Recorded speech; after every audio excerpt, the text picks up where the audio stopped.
Welcome and thank you for joining us.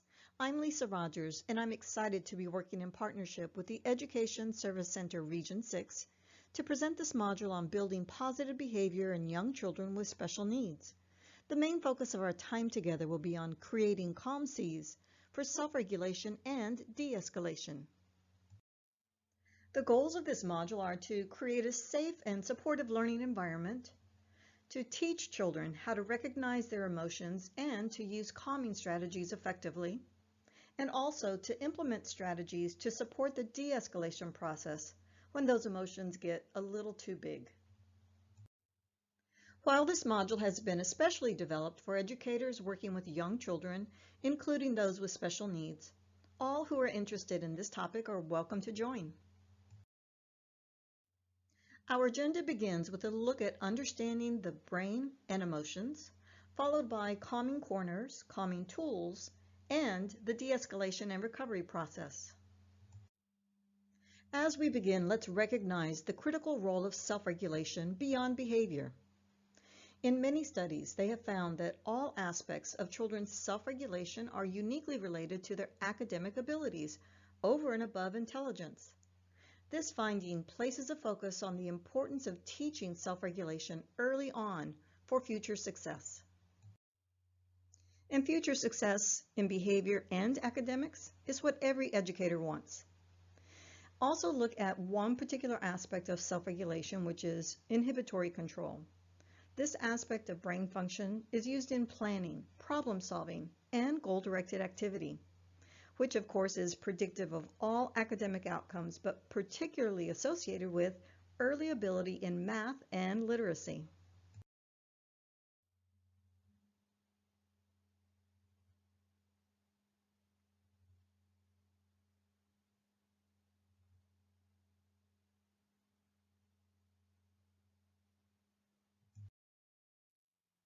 So the critical question becomes, how do we deal with the cause, not just the symptoms? The symptoms might include a fight, flight, or freeze response. However, the origin is more neurological, beginning in the brain. The amygdala is a primitive part of the brain that often gets triggered, causing those symptoms. And once that amygdala gets triggered, it alerts your body and starts sending chemicals like adrenaline surging throughout. This chemical rush increases heart rate, force of contractions and blood flow to your brain and muscles. The body also starts producing more testosterone, a chemical that kicks your aggression into higher gear. Can you see how the escalation looks like it might go from 0 to 100 very quickly? So as we see those symptoms, those outward behaviors, it is our responsibility to delve further and analyze what are those most critical triggers for each individual student that might cause that amygdala being hijacked. Understanding the connection between emotions and the brain helps educators and parents work more diligently to both minimize those triggers and teach children coping strategies when those emotions do take hold. Let's watch how teachers can teach through modeling of self-regulation. Where do I need to go to begin my project? Tara, what is your plan? Developing a calm, neutral, assertive voice is part of the teacher's own self-regulation, which allows them to help students be self-regulated and to be secure in the knowledge that the teacher will be receptive to them, but also in control.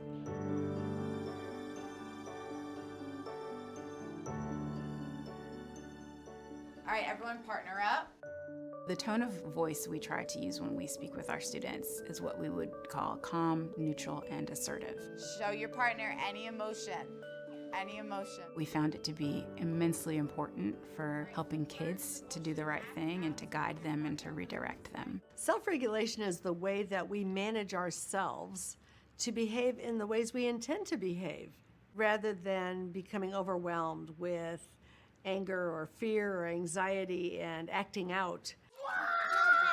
I have a question. Are you starting a new structure or is it a structure on the shelf? Yeah, I know it's not a Because I know yesterday was If we're talking in a voice that is too aggressive, we might accidentally be using fear to manipulate children's behavior. this the right side. Using that.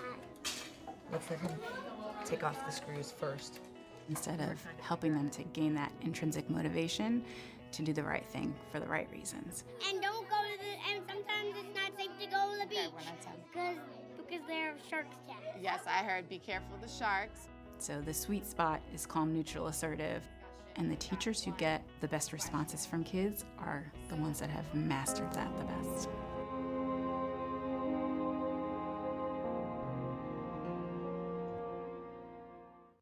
Every adult has a powerful role of modeling self-regulation.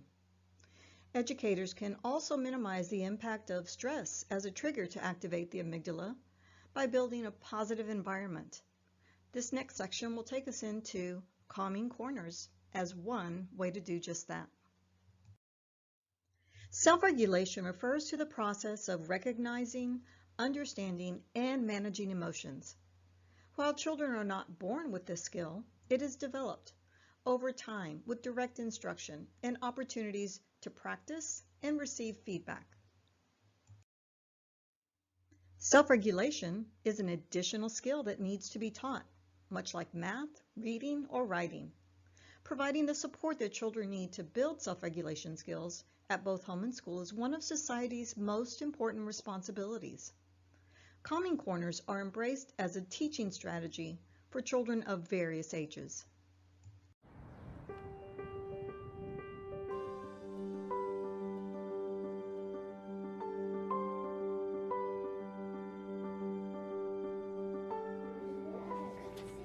What were y'all discussing? Nothing. I've seen a lot of my kids this year, instead of just like exploding and getting really upset, they are aware of their emotions, and before lashing out, they will be like, okay, I need to go to the peace corner.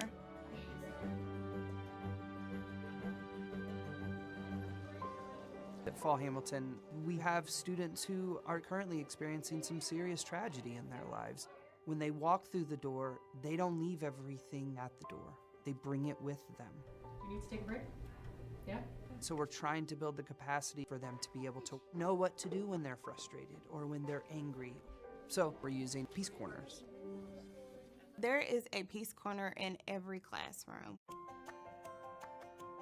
That is a place that a student can go if they need a break, if they just need a timeout, they're having a hard time.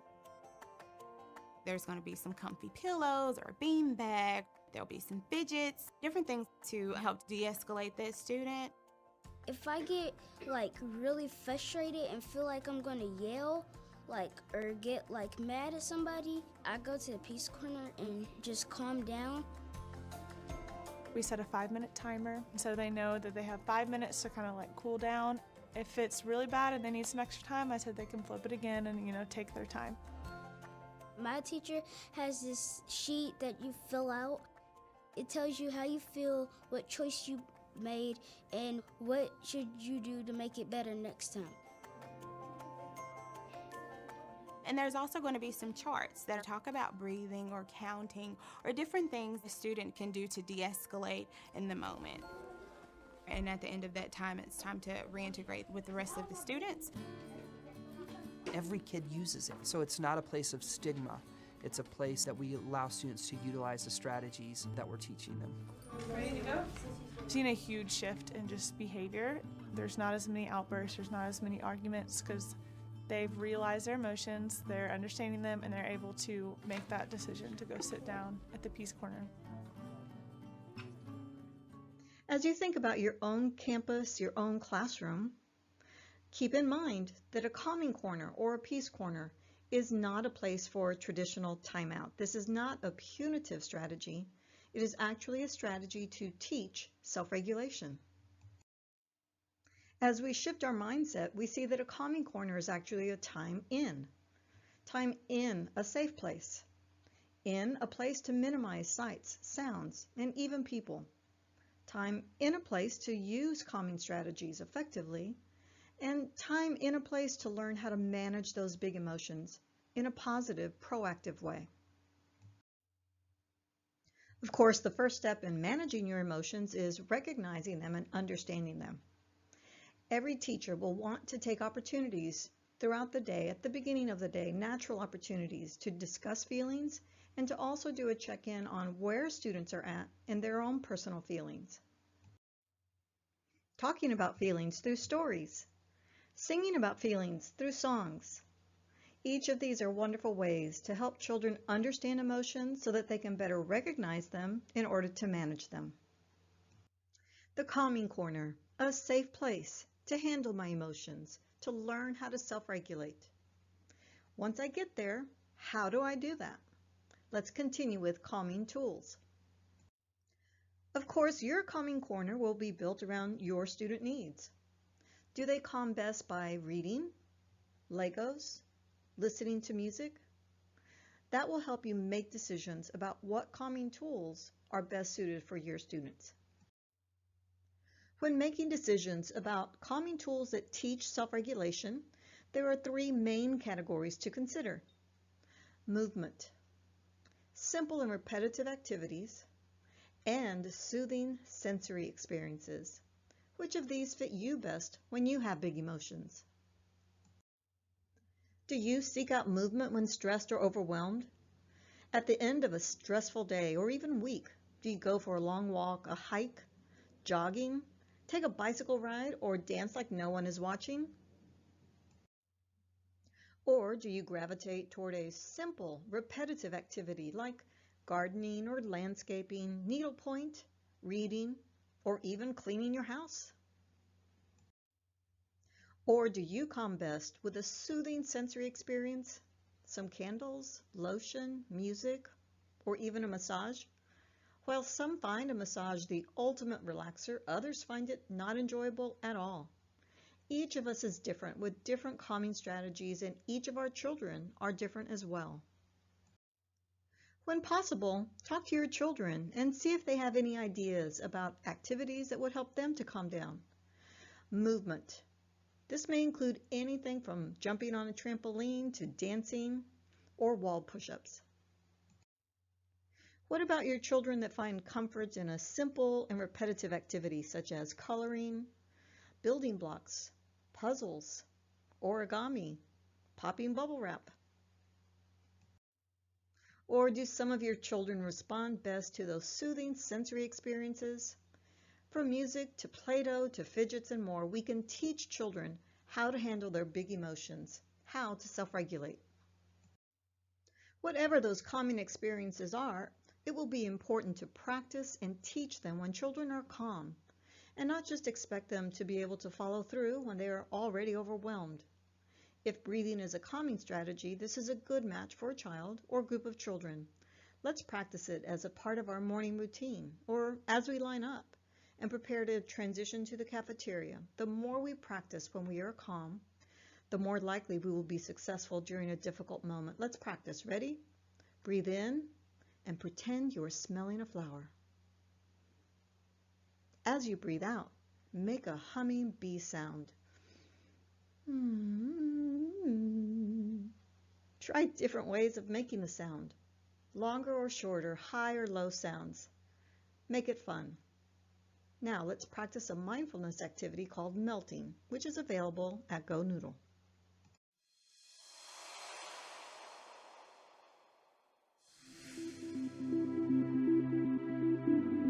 Melting, melting, melting. We all have those moments when we freeze. We can't move. We can't think. But with practice, we can get good at melting that frozen feeling. Let's freeze up and then melt. Stand up in a spot with a little space around you. Cross your arms and hold your shoulders with your hands. Carefully tuck your chin down and in. Tighten as many muscles in your body as you can. Let your body be frozen, like an ice statue. Feet tight, legs tense, belly tight, shoulders up. Now, even make a frozen face. Close your eyes, your mouth, your jaw, tight. Feeling frozen? Really still? Now, little by little, begin to melt.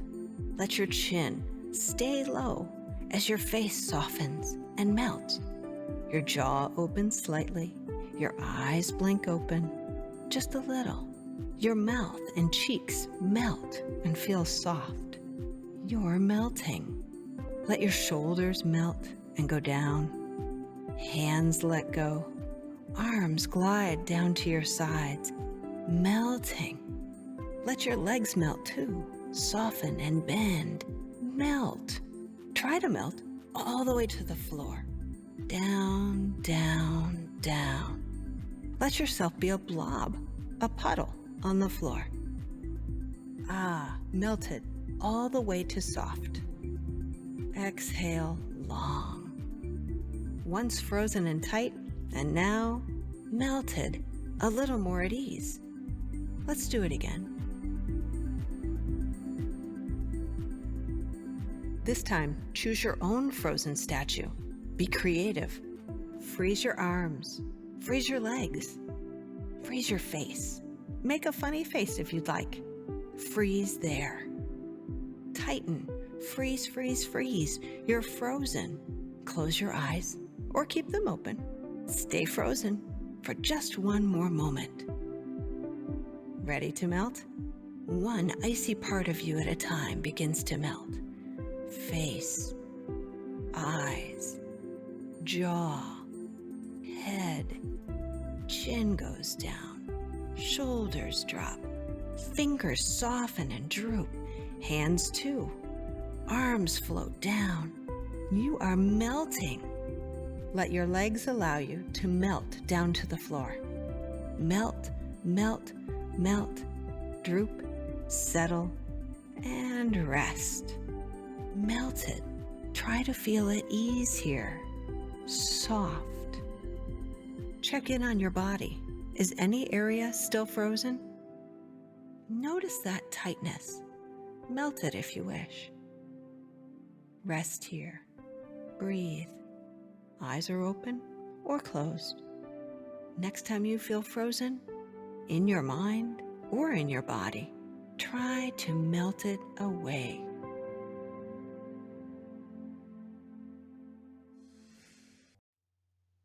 While melting was fun, there are many other mindfulness videos available at GoNoodle.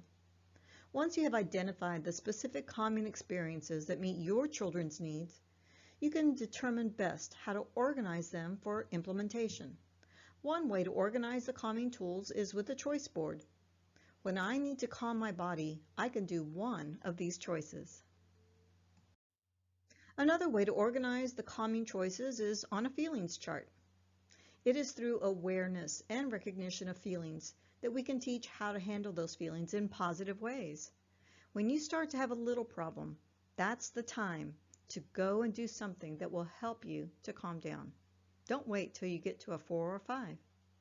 As we see here, we also can have a portable calm down kit.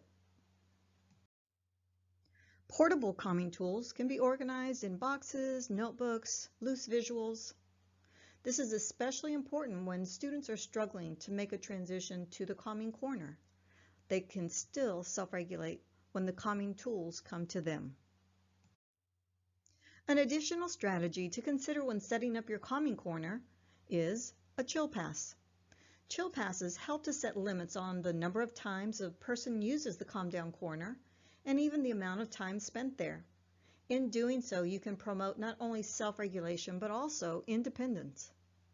While the first priority is, of course, to teach children how to self-regulate and stay calm, it will be important to continue to support them as they dive into deeper waters and need support to de-escalate and move on to a smooth and positive recovery. As children experience big emotions, they often feel overwhelmed and even a sense of loss of control.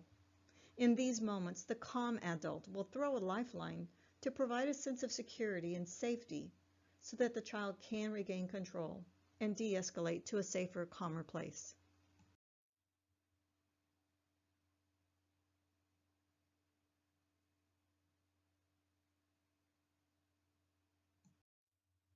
As emotions get too big and overwhelming, adults provide support in many ways, always keeping that calm voice, minimizing our language and increasing our visuals, removing or minimizing triggers in the environment, And this is not the time to try to reason, to make good decisions. This is the time to help the child to de-escalate, to become calmer so that we then can reason at a later time.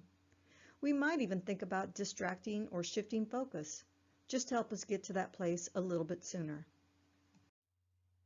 Distracting or shifting focus might be something as simple as asking a child to help you with something, or turning on some music or mindfulness videos, all without drawing attention to the moment. By distracting and shifting the focus of an individual to something else without calling attention to the current situation, educators can then help a child stop or even decrease their further escalation. When adults see the early warning signs of escalation and frustration, remember to use the calming tools that you've developed and put in place to support children in just these kinds of moments. Guide them to the feelings chart as you see the early signs. 3 is key. 1 is more likely to be able to de-escalate when they are at a 3 versus a 4 or even a 5. After all, if you're at a 3, 5 minutes in the calming corner with calming activities may be a highly effective way to de-escalate before things get even bigger and more difficult to handle. In the next video, we will see how educators can teach self-regulation and de-escalation to young children. Although you might not have access to all the resources that you see in the video, think about what you can do for your children. Every year, thousands of children in this country are expelled from school before they reach kindergarten. In fact, studies show that preschool children are expelled at significantly higher rates than those in kindergarten through 12th grade. Special correspondent Molly Knight Raskin reports on a program in Kansas City, Missouri that is trying to stem this trend by looking beyond the classroom to the issues these kids face at home. In many ways, Desiree Kazee is a typical 5-year-old girl. She's bubbly, bright, and affectionate. Her favorite color is pink, and she enjoys drawing and dancing. But 2 years ago, when Desiree began preschool at a Head Start program near her home in Liberty, Missouri, she didn't seem to enjoy much of anything. She was a very angry child. She would tantrum, she would scream, she would whine, she would complain of things bothering her that might not normally bother a child. Renee Silver is a school therapist who worked individually with Desiree. She would not take no for an answer. She would want to do things when she wanted to do them. She did everything she could to try and gain control. In most classrooms, Desiree's behavior would be met with harsh discipline. But in this Head Start school, the teachers don't punish kids for acting out. That's because all of these children, including Desiree, have experienced at least one traumatic event in their short lifetime. This would be separation from parents. This would be incarcerated parents, substance abuse or untreated mental illness in the home, witnessing violent interactions, being abused themselves. Janine Haran is the CEO of Crittenden Children's Center, a psychiatric hospital in Kansas City. In 2008, Haran and her team developed Head Start Trauma Smart, an innovative program that brings evidence-based trauma therapy into Head Start classrooms. The program was created in response to the pervasiveness of trauma in the Kansas City area. Of the 4,000 kids in Head Start, 50% have experienced more than 3 traumatic events. This isn't a one and done kind of a bad experience. This happens over and over and over, and it becomes rather a lifestyle of trauma. Studies show that 1 in 4 preschool-age children experience a traumatic event by the start of kindergarten. Because so many of these children respond to traumatic stress by acting out, they prove a challenge to teachers and caregivers who find that traditional methods of discipline, like scolding them or putting them in a timeout, don't work. In fact, these methods often make things worse, leading to suspension or expulsion. Avis Smith, a licensed social worker at Crittenden, explains why. Their behaviors are so extreme that the adults in the system don't know how to keep everybody safe. In Head Start Trauma Smart, safety comes first. Molly Marks has been teaching in the program for 5 years. The first thing you have to do is make them feel safe. And if you're not making them feel safe, they're not going to learn or improve. So most of how we teach starts with complete social emotional. I'm here, I will keep you safe, help me keep it that way. This is where I'd like you to sit today to make sure your body is safe. In training programs held year-round, Head Start Trauma Smart teachers learn to validate extreme emotions, referred to as big feelings, using calm and quiet voices. They're also armed with practical and cognitive tools to help kids soothe themselves. In our room, the safe spot is in a really quiet corner, and it's filled with kind of pillows and blankets, and then we have a calm down box. There's several sensory things that they can play with. We have squishy balls, we have sunglasses. All of these methods are aimed at quieting the tidal wave of emotions that often overwhelm these kids. Neuroscientists have found that trauma causes arrested development in children's brains. This leaves them vulnerable to triggers that adults around them often don't see. It might be a smell, it might be a touch, it might be a sound that that child experienced during that traumatic event that is a reminder for that child of what happened. This was the case for Desiree, who suffered traumatic events, including the incarceration of her mother and the death of a close family member. Desiree was also the victim of abuse. The incident was so traumatizing that her father, Derek Kazee, said he saw a total shift in her personality. Before everything, like she was a people person. She loved being around people.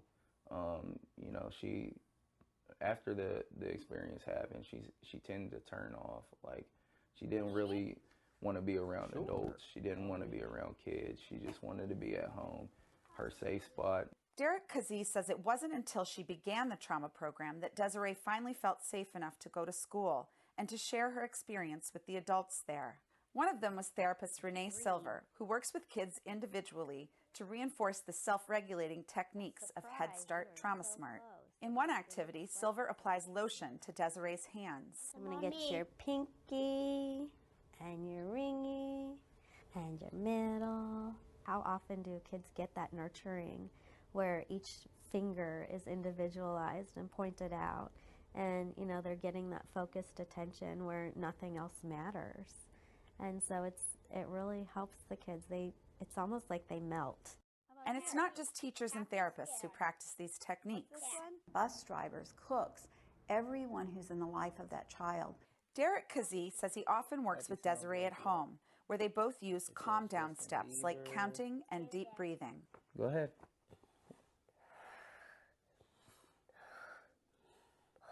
She tends to just walk away and calm herself down. And usually, like before the program, she would just, have a tantrum. Now she's more in control of her feelings and her emotions. As a parent, it makes me completely happy. Head Start Trauma Smart is still in its early stages, but it's already showing promising results. 100% of the children enrolled have moved on to kindergarten.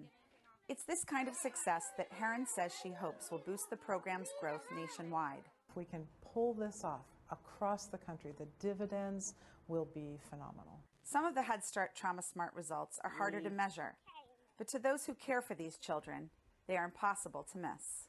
All right. As you watch the video, what one or two things could you add to support your children and their needs? Is it a calming place? Calming tools? Parent support? All of the above? As children are developing and growing their self-regulation skills, it's important to take those moments and reflect. We do this as a form of recovery. Only after the child is calm will we want to reflect on, discuss without judgment what's happened, to increase awareness of triggers, and to identify strategies for self-regulation for the future. As we process through recovery, one strategy to support children in their thoughts and their emotions is called cartooning. We might cartoon what happened to get a sense of understanding and awareness, and definitely want to cartoon what could happen in the future next time. What is our game plan? And if the game plan is to learn how to play together, share together, we'll also want to spend some time teaching how to do just that. Practicing that skill, reinforcing that skill. And we can do that through a variety of strategies such as social stories, video modeling, and more. Momentum is the result of a series of successful endings, not just beginnings.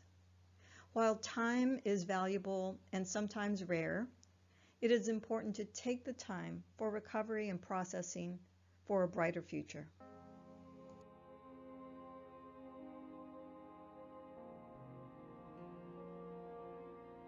Thank you for joining us as you create calm seas for your children and guide them through rough waters.